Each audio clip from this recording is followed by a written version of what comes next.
Hello everyone, and welcome to another edition of All About the Cars of Gran Turismo 7. In this video, we're going to be learning all about one of my favorite muscle cars of all time, the 1969 Ford Mustang Boss 429. Now, there are two ways that you can acquire this car in Gran Turismo 7. First, you can purchase it here at the legendary dealer for 323,000 credits. And second, you can earn it for free by completing menu book number 14, which is the Mustang collection, at the GT Cafe. So if you aren't familiar with a legendary dealer on GT7, it rotates cars in and out of the dealership every day.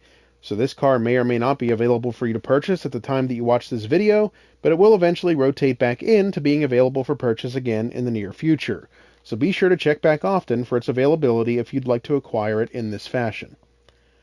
Alright, I'm going to click on this car and we'll start by going over some of its specs.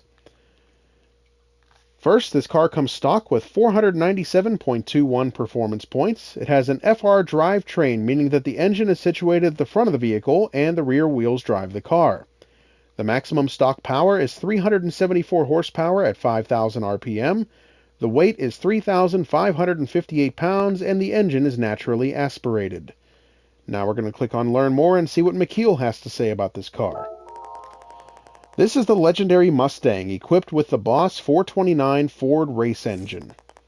You may have heard of the 427 side-oiler engine used by Ford in the 1960s. It also powered classic models like the GT40 and the Shelby 427 Cobra. This Mustang Boss 429 engine is the successor to the 427 and was developed as part of Ford's push into NASCAR. The street-legal version of the Boss 429 produced a conservative 375 horsepower, while the race version pumped out 560 horsepower.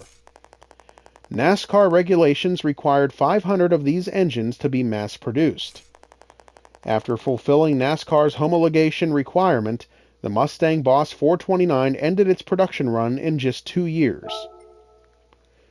Alright, that's everything we can learn about this car from the legendary dealer. So we're going to back out to the main menu now and go to the garage where I'll get into this car and we'll learn some more about it.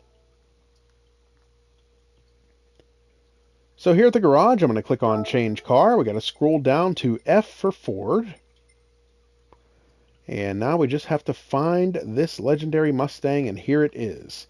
So I'll click on this car, we'll listen to the startup sound, and then we'll learn some more about it.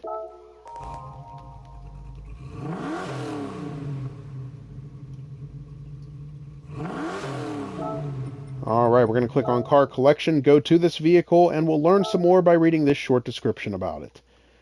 This special high-performance Mustang was produced for only 2 years.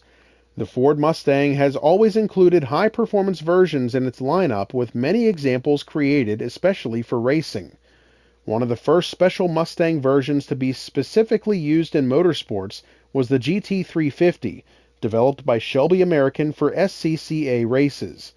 Then there was the Boss series, produced in 1969 and 1970, a high-performance Mustang for the street that also possessed a racing heart because it was primarily created for NASCAR homologation purposes. Among these, the Boss 429 stands out as perhaps the most impressive Mustang ever. Under its hood was a 7.0-liter V8, the largest engine to ever grace a Mustang. While officially rated at 369.8 horsepower, its true output was said to be closer to 591.7 horsepower, and the car's signature hood scoop came only on the Boss 429. Alright, some great information about this car from Gran Turismo's description about it. Now we're going to back out to the main menu once again and go next door to the cafe and see if anybody is here to talk to us about this car. And there's no one here for this particular car. If they were, they'd be next to this trophies icon. But not to worry, we're going to make one final stop at the tuning shop where I'll show you everything that can be done to improve this car's performance and power. Now, I do believe that I have done some work on this car, but not a whole lot of it. So we will go over everything that can be done to it, though. Under the sports category, everything on this page is available for purchase. Under Club Sports, with the exception of high compression pistons, everything else on this page is available and can be added to this car. Under Semi-Racing, You cannot add a turbocharger or an intercooler, but the supercharger is available, and everything else on this page is also fair game. Under the racing category, you cannot add the anti-lag system, stroke up, the torque vectoring center differential, the fourth stage of weight reduction, or the active LSD controller, but everything else on this page, which is a considerable amount, is available for purchase and can be added to this Mustang. So lots to do to improve this car's performance and power and get it ready for racing.